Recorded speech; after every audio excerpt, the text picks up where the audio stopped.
Hello, this is Mijun from the University of American Studies. Let's begin today's American Current Affairs news for October 9th. Welcome to Mijun, where we still uphold the fundamentals of United States stock investing. Mijun family, I hope you all have been doing well. I'm also curious if those of you in Korea enjoyed your Chuseok holiday. I went on vacation with my family, and when my family goes on vacation, you can usually assume we're going to the beach. My whole family likes water, so this time too we enjoyed Park Hang-soo at the beach. This is the sea. The weather was really hot, and the sun tended to shine all day long. If you're not careful, your skin can get really tanned. So this time too, we actually like sunbathing. So my body and even my face got pretty badly tanned, so I'm not sure if I'll look good on camera. I'm a bit worried that I forgot I'm a YouTuber for a moment and tanned my face too much. And every time I go on a family vacation like this, I can't help but feel a bit worried. While I'm taking a break like this, I worry about what might happen if the United States stock market crashes or if things take a turn for the worse. Fortunately, this time the market sentiment was really good. If you look at the atmosphere of Mijuan top pick over the past week, well, there was AMD, which soared more than 30%.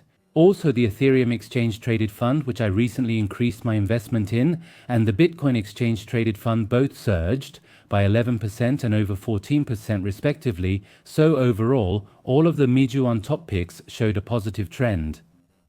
So I can honestly tell you all that this really helped me enjoy my vacation. It's been a while since I was on camera, so I feel a bit awkward. I'll do my best to host the prepared broadcast for October 9th.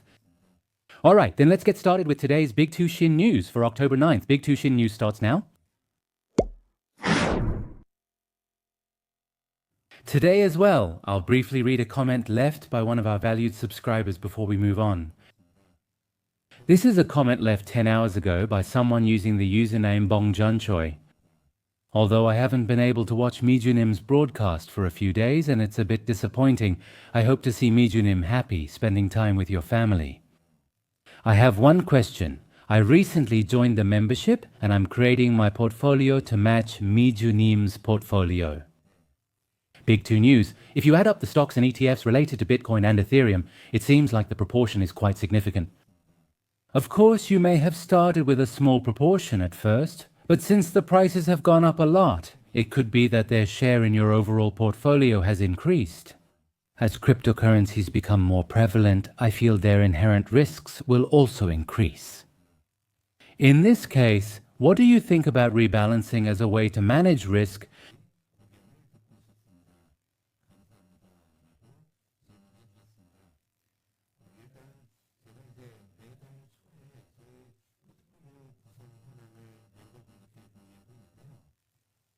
What do you think about rebalancing as a way to manage risk?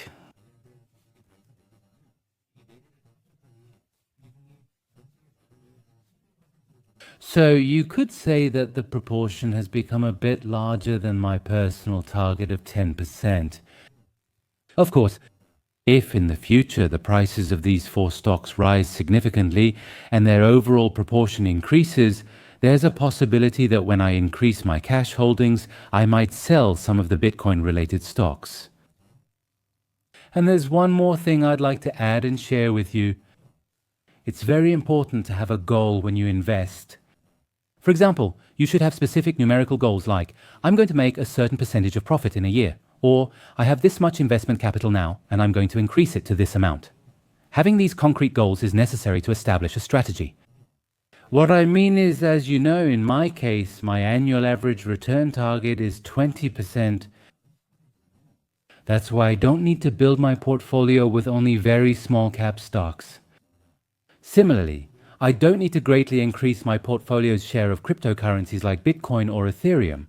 If, for example, my target average annual return is 30% or even 50% aiming for such a high return, Naturally, since the characteristics of the stocks in the portfolio and the target growth rates are very different, the portfolio can't be made up mainly of blue chip stocks and large cap tech stocks like it is now.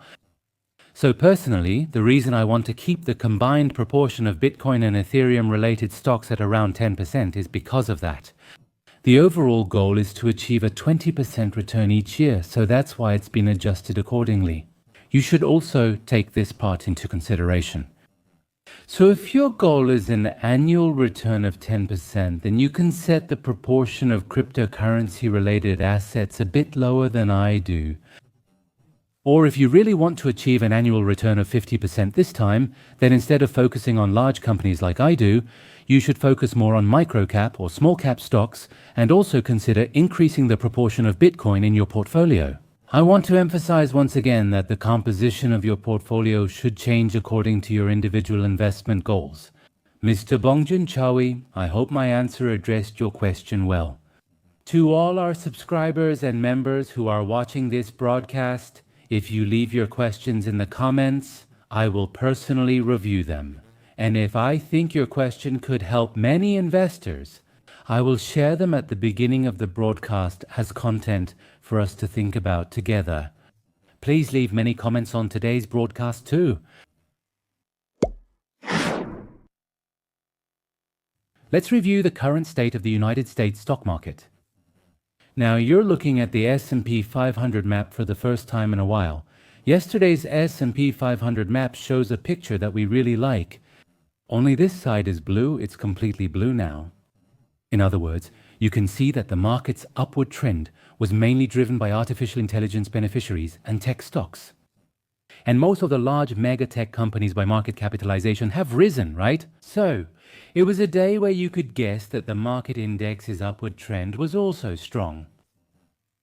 If you look at the movements of major indices yesterday, the Nasdaq 100 stood out by rising 1.15%. Mid-cap stocks rose 0.99%, small caps 0.91%, and micro-caps 0.85%. The S&P 500 gained 0.60%, making it a positive day for most indices. And if you look at the trends of the 11 sectors that make up the S&P 500 5 sectors, were in the negative yesterday. Nevertheless, tech stocks rose by 1.75% and dominated the market. Therefore, this can be summarized as the reason why most of the indicators ended up in the positive. I took a break from broadcasting for the past 3 days. Let's take a look at various sentiment indicators to see what changes have occurred in the market atmosphere. First, if you look at the market breadth of the S&P 500, there's almost no change. 54.87% of stocks have a strong short-term trend as prices move above the 200-day moving average. The number of stocks with a good long-term trend is also marking 62.8%. If you look at the red line and the green line down here, we can check things like this ourselves, right? So I was able to see for myself that there wasn't much change in the market's range while I was on a family vacation. Now let's look at the volatility index. The VIX is almost the same too. It's 16 and 30, right? It's still well below the 200-day moving average of 19.1. We could see that the market has been very calm for the past month or two. In the past, now next is the fear and greed index. It's staying at the same point as if by magic. It's neutral. At 53, there's almost no change in the current trend. Now, if we look at it on a timeline, we can see for ourselves that the fear and greed index has been staying at almost the same spot recently. Now, I can tell you once again that breaking below or above this boxed range is actually not good for the market sentiment. The same goes for the market score from Choi Hak. Right now it's staying at 64, which means the market sentiment isn't getting cold. But at the same time, it's not overheating either. It's maintaining a good condition. Now next, let's take a look at the changes in the United States stock topics over the past day. If you look at the very top, you'll see that AMD's stock price has been amazing lately. Yesterday, it soared an additional 11.37%, pushing the weekly return over 30%. Yes, even yesterday. Additionally, artificial intelligence-related stocks also trended upward. Credo Technology jumped 8.51%, Celestica 7.19%, Taiwan Semiconductor Manufacturing Company 3.57%, Vistra 3.47%, Talos Energy 3.43%, Coinbase 3.06%, B2 2.82%, Broadcom 2.70%, and Nvidia surged 2.20%. In addition, the ProShares Ultra Exchange Traded Fund, which tracks Ethereum, rose 2%, Tesla increased by 34%, and NFE and 1012 Limited Partnership also showed gains. Michael 12NY has a seat shortage. Tune in.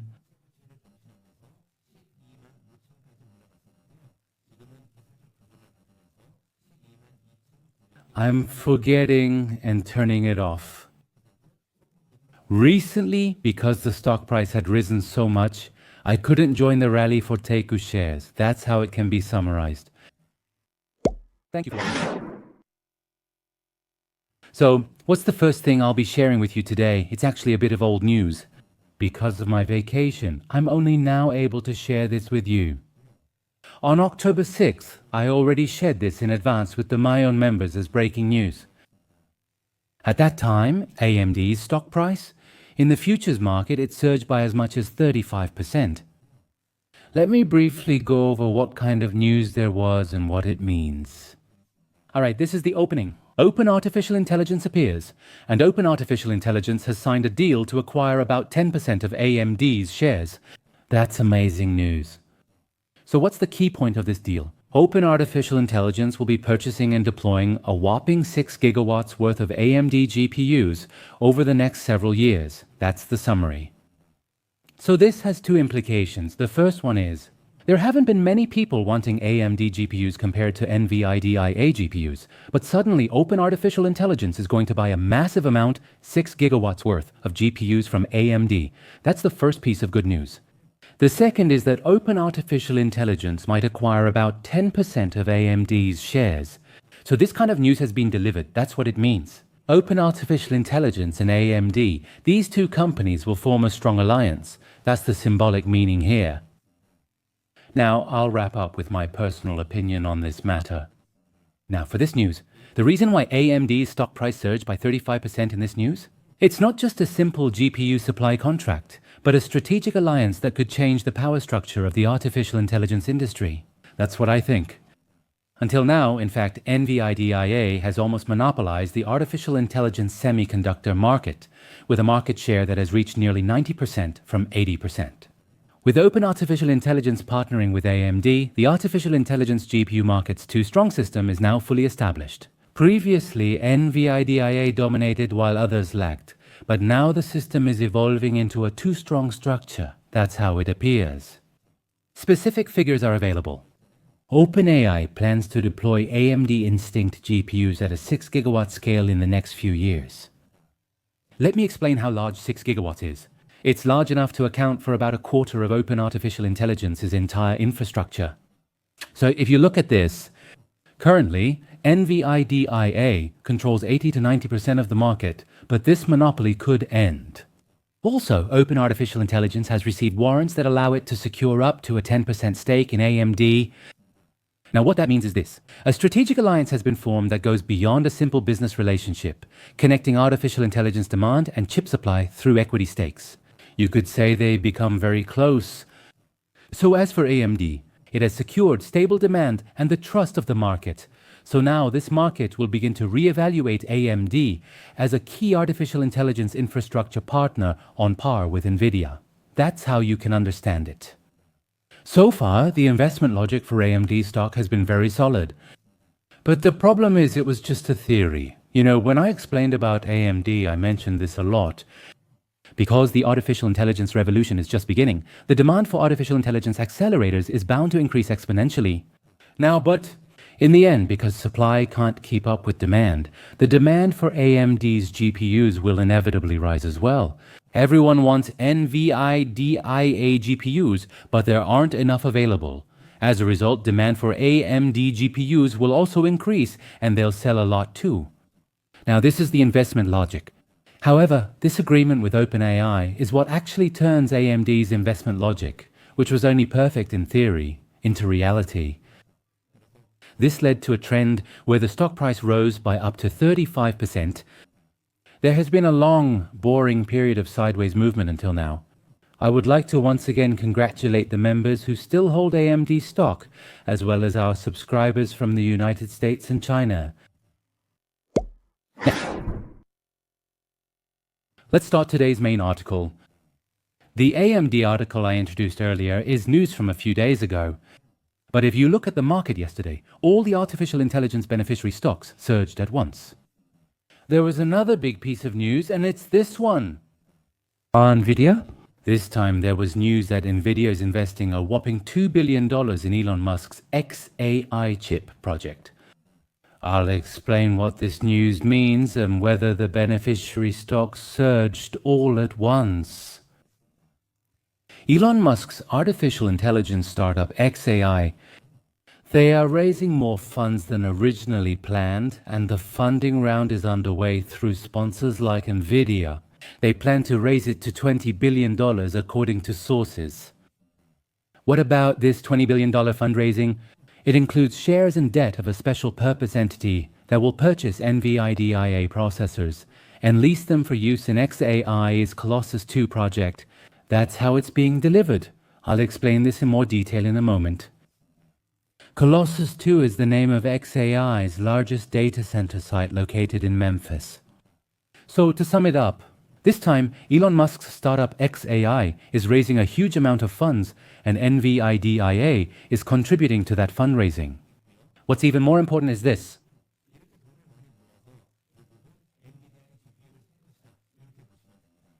Nvidia is investing up to $2 billion in equity in this deal. This is a strategy by the chip manufacturer to help accelerate customers' artificial intelligence investments. Nvidia has begun using a new strategy. OpenAI did it, and now XAI is too. So they invest capital in these startup companies, and then they encourage them to buy the GPUs they manufacture with that capital. And building a new type of business is how Nvidia is changing. That's how you can see it. What about large-scale fundraising? Not just for XAI, but also to develop the best artificial intelligence models and to build the necessary infrastructure. It's another example in the artificial intelligence industry, where major tech companies are investing tens of billions of dollars rapidly. There are so many similar cases out there.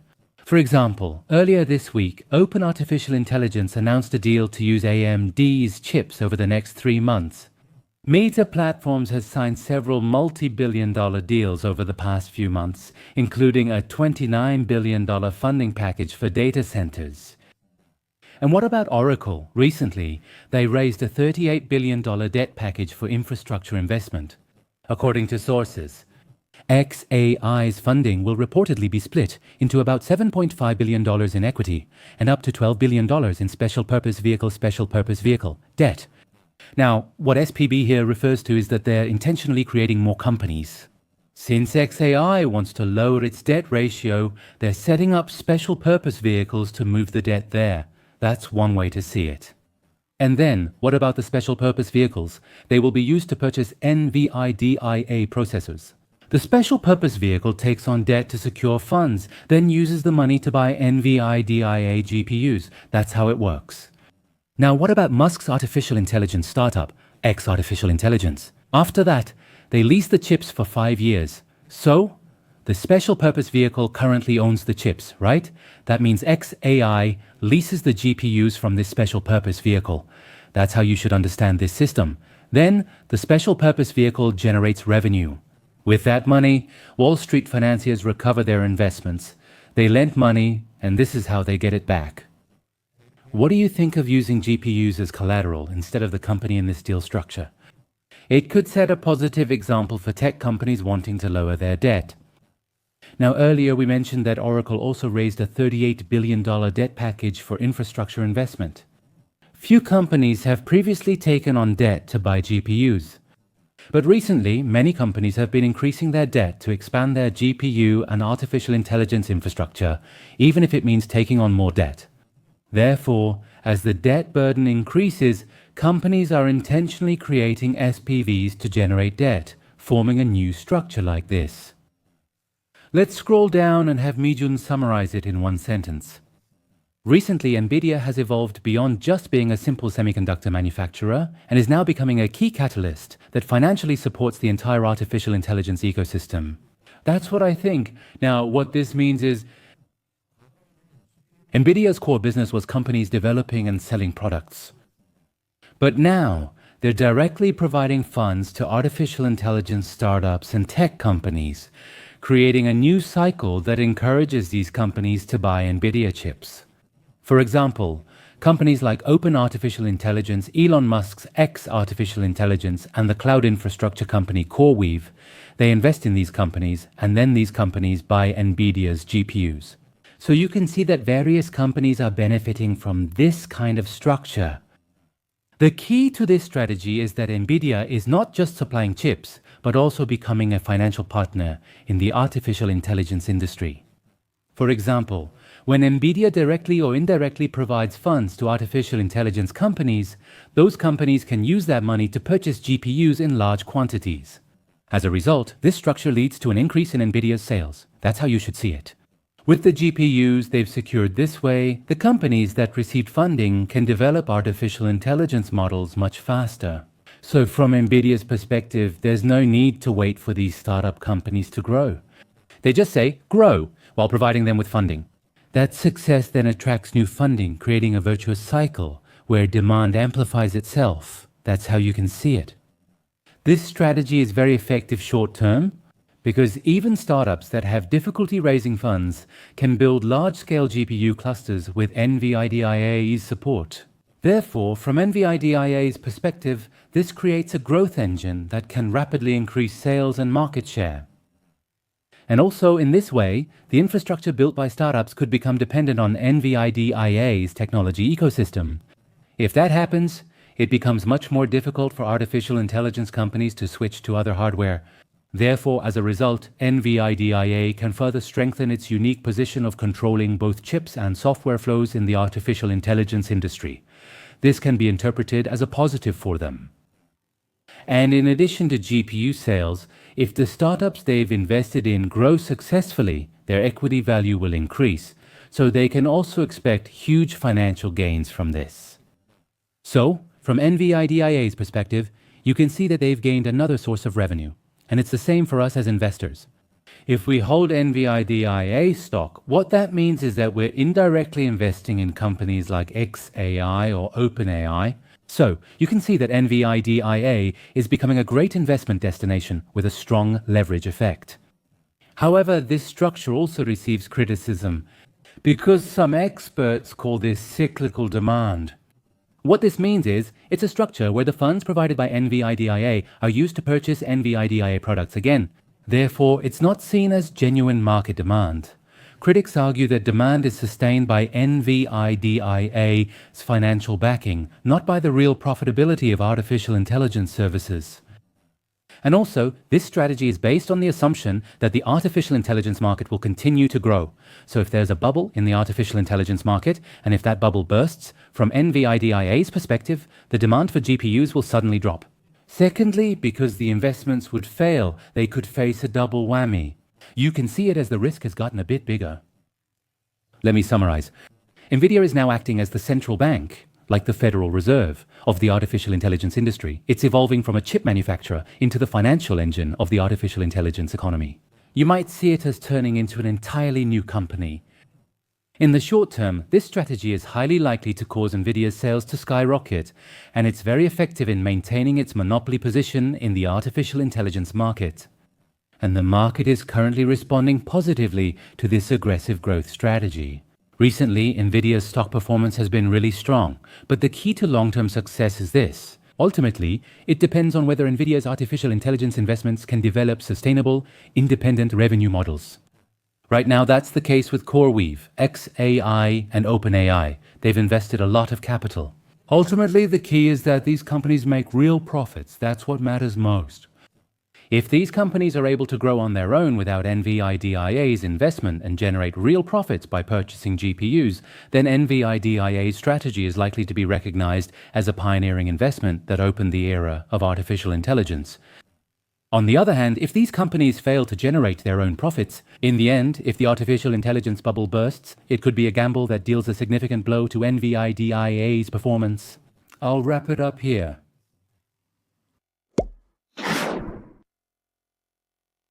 Earlier, I explained that Nvidia is becoming the Federal Reserve of Artificial Intelligence, using that analogy and trying my best to explain it. But no matter how hard I try, my explanation can't compare to Jensen Wang of Nvidia. So this time I've prepared a video where Jensen Wang of Nvidia himself explains in detail what Nvidia is currently doing and why it's transforming into a financial company. Through this dubbed video, I think it would be great for you to hear a detailed explanation about Nvidia, his innovation directly from Jensen Wang. That's all for today's Big Stock News on October 9th. I would like to thank everyone who watched today's broadcast until the end. I really worked hard on my suntan during my vacation. While soaking up a lot of energy, my cold got a lot better. But my throat still isn't completely better, so my voice might sound a bit uncomfortable to listen to. In the near future, I'll do my best to fully recover my throat so I can deliver content to you with a better voice. Let's keep fighting together until we can all retire by investing in United States stocks. Have a happy day. Thank you.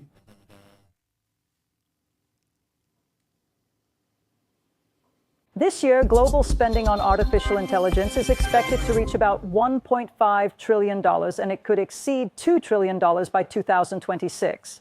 Right now, we have with us one of the key figures who has led innovation in this field, perhaps the most important figure, Jensen Wang.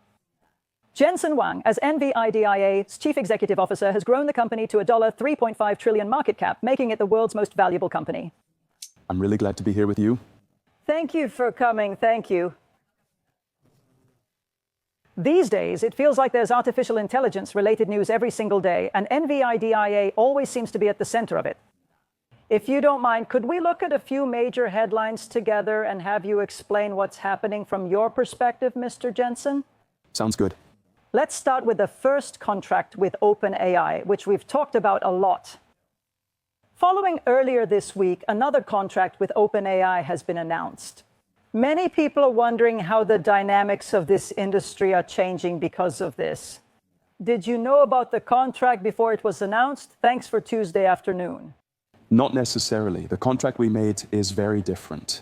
For a long time, we have been collaborating with open artificial intelligence through various third parties such as Microsoft's Azure, Oracle Cloud Infrastructure, and CoreWeave. In fact, in 2016, I delivered the world's first artificial intelligence supercomputer, the DGX-1, to a non-profit startup in San Francisco, and that company was Open Artificial Intelligence. Since then, we have worked together for a long time. This partnership with Open Artificial Intelligence is an addition to the collaboration we are already conducting on the cloud, and all of Gibison's cloud contracts will continue to be fulfilled in the future. This partnership with OpenAI is a unique collaboration unlike any we've had before. This is because it's the first time we will be selling directly to Open Artificial Intelligence. Until now, we've mainly supplied our products through cloud service providers. Of course, we plan to continue that approach in the future as well. But what's especially interesting about this collaboration is that through direct sales, Open Artificial Intelligence can now prepare to eventually grow into a hyperscaler on its own. The key point of this contract is that we are directly supplying the entire system and infrastructure. Nvidia is the only company in the world today that has created a complete artificial intelligence infrastructure, including CPUs, GPUs, networking chips, and switches, and even the software stack that integrates all of these. That's why we are the most unique and ideal partner for open artificial intelligence. I think the key question is this. It's great that we are able to sell directly, but right now, Open Artificial Intelligence doesn't have enough funds to purchase the equipment. Is the contract structured that way so that over time, Nvidia will acquire a stake in Open Artificial Intelligence? They still don't have the funds yet, and that's exactly why the contract was structured this way. In the future, every time we build a 1 gigawatt artificial intelligence factory, we'll need about $5 billion to $6 billion, or roughly 7.8 trillion won to cover everything, including land, electricity, buildings, computing, and networking facilities.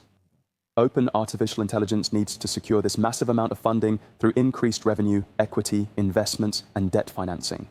In this deal, they offered Nvidia an investment opportunity along with other investors. It's not something I have to participate in, but personally, I would like to. Actually, I invested in open artificial intelligence early on, and my only regret is that I couldn't invest more. Now, open artificial intelligence has become the most valuable startup in history. That's why I think this opportunity is very meaningful for us as well. The contract is very different from AMD. In the case of AMD, it seems that they chose a contract structure where they cooperate with open artificial intelligence and supply their own products while handing over a significant part of the company. So the question is whether you see that as AMD's approach, right? Yes, I saw that contract. It's creative, unique, and has an amazing structure. Considering how confident AMD was about their next-generation product, it was quite surprising that they gave away 10% of the company even before the product was completed. It's an interesting approach. I thought the same. Isn't Lisa Su a distant relative of yours? Yes, she's an amazing person. The fact that AMD designed this contract in that way also implies a major assumption that their own chips will be able to compete with Nvidia's next-generation chips in the future. Do you think that's possible? Our chips are quite special and are developing very rapidly. Currently, Nvidia is the only company in the world that designs and manufactures all kinds of chips needed for artificial intelligence infrastructure on its own. Even just 5 years ago, chips like Ampere or Hopper were single-chip designs. But now, to build an artificial intelligence supercomputer, multiple types of chips must be tightly integrated to achieve the best performance. Moore's law has reached its limits, slowing improvements in transistor performance. That's why we optimize the entire artificial intelligence infrastructure every year to dramatically boost performance. And we design new chips and systems each year. As a result, each new product delivers significantly faster performance than the previous generation. Such innovation is not possible with a single chip alone.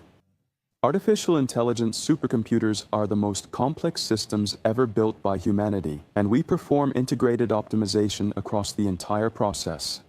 Of course, AMD is also an excellent company, and we consider them a serious competitor.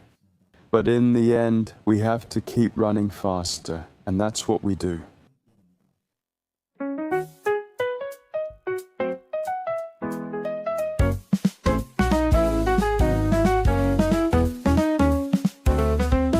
A small dream's start matters. Let's build a hopeful future together. Growing little by little every day, I remember the excitement of the night. Let go of greed. This time won't be any different. The result is a continuation of the process. I'm not afraid even if a dark adjustment comes. Holding Miju's hand and moving forward, I will become the light of an unseen tomorrow. Happy investing. Let's support each other's dreams. If we don't become greedy, we can walk together down a beautiful downhill path. Happy investing with Miju, all of us together until the day we boldly retire as national stockholders.